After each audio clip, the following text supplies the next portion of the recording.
Third grade, today we are reading our big book story. Make sure that on your Wednesday reading worksheet, you've got your name at the top. You can open your book to page 220 for our story, Finding Lincoln.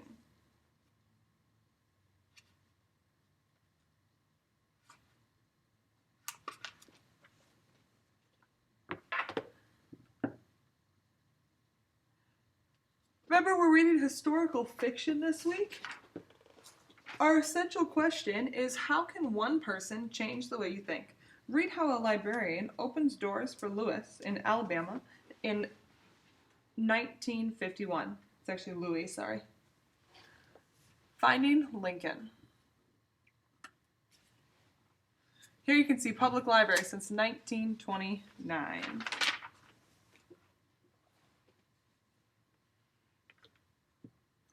On his way home from school, Louis walked past the main library. The doors swung open, and Louis could see an enormous room filled with books. Why, there must be 1 million books in there, maybe more. Louis wished he could go inside and count them for himself. The books reminded Louis that he had to write an essay on President Lincoln, but the library was for white people only. Just like the strawberry milkshakes at the drugstore lunch counter, the swings in the city park, and the best seats in the movie theater. It was 1951 in Alabama, and Louis could play all his piano scales and roller skate backwards. But still, he couldn't borrow a book from the main library. "How about some lemonade?" asked Mama when Louis got home. "I'm not thirsty," he sat down, kicking his foot against a table leg. "What's the matter?" Louis didn't feel like talking. He was thinking that Daddy always had books piled high by his bed, but he had read those books again and again.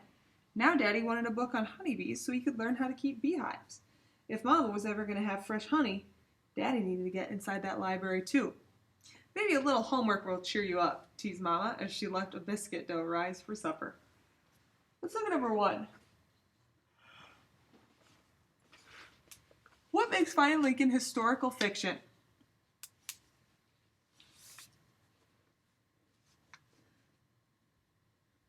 The story takes place in a real place. Sorry, that's a T.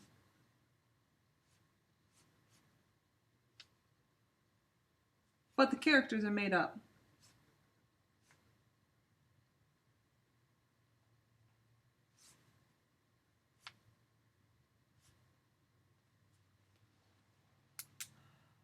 Number 2, what causes Louis to learn more about young Abraham Lincoln?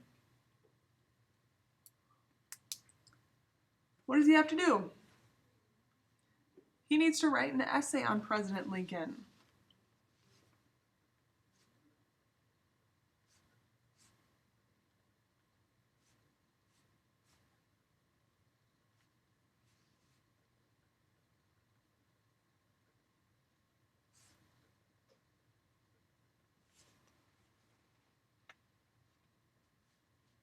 Number 3, on page 224, Louis asks his teacher, "Did President Lincoln shake things up when he was a boy?"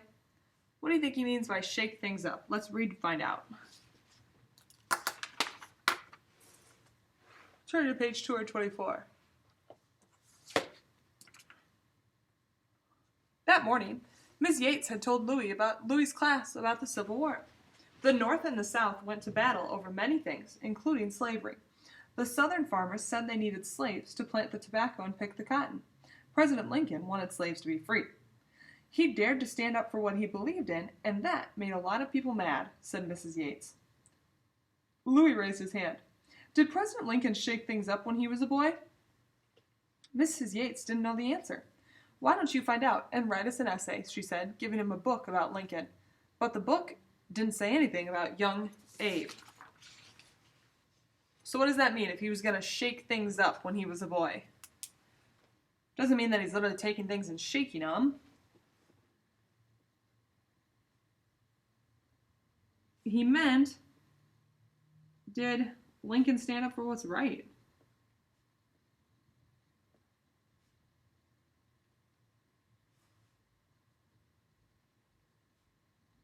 As a child.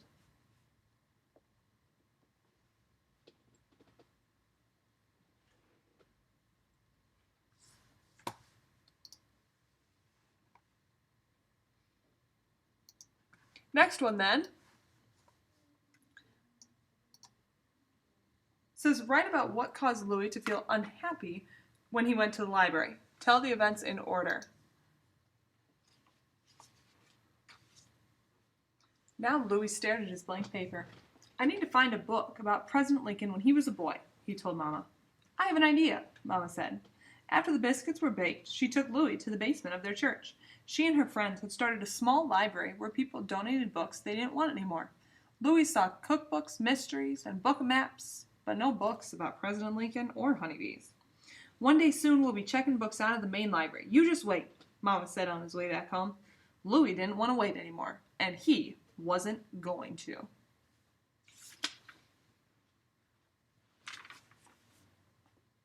The next day after school, Louis stopped in front of the main library. Holding his breath, he climbed the wide steps and pushed open the door. Everywhere he looked, books were shelved high. Louis didn't have time to count, but 1,000,000 seemed about right. The library was also full of people. Every one of them turned to stare at Louis. In the quiet room, Louis's heart was beating as loud as a tin drum. He began walking to the front desk. He was so nervous that he bumped into a man's chair. Watch where you're going, boy, said the man. Excuse me, mumbled Louis. On the polished floor, his sneakers squeaked like an old rusty hinge. 2 librarians sat at the desk, looking at him. Can't you read? Said one, pointing at the whites only sign next to the door. Louis's face burned like it did when he ran fast on a hot day in August. The second librarian put down the book she was holding. You'd better go home, she said, leading Louis back to the door. As she gently pushed him outside, she whispered, Come back tomorrow after 5. What caused Louis to feel unhappy when he went to the library? Tell the events in order. What happened when he went in? And then why was he upset? Press play when you're done. Louis didn't see how tomorrow would be any different. Still, Mrs. Yates was waiting for that essay. He had to go back. The next afternoon, Louis told Mama that he needed to run an errand. Before she could ask a question, he was off. He ran all the way to the library and up the front steps. It was after 5 o'clock. The door wouldn't budge when he pushed it. Just as Louis turned to go, he heard a voice. Shh, come in quickly. The door cracked open, and the librarian from yesterday peeked out. Inside, the library was dark and quiet. Now, what book did you want? She asked. I need a book about President Lincoln when he was a boy. Follow me. Louis followed her down one stack of books, then another. She stopped, moving her finger along a high shelf. Here it is. She pulled down a book. Her hand was shaking like Louis's insides. She could get in big trouble for helping him. She might have to pay a fine or even lose her job. Louis read the cover, Abe Lincoln Grows Up by Carl Sandburg. She had found just the right book. Then Louis thought of something. Don't I need a library card? Even Daddy and Mama couldn't get a library card. Staring down at his sneakers, Louis wished he could disappear. The library was quiet for a moment. Then she tapped him on the shoulder. Come on, I'll give you a temporary one. You do live in town, don't you? Louis raised his head. Yes, ma'am. This librarian didn't seem to mind shaking things up at all. Walking slowly down the street, Louis looked at the book and his library card all the way home.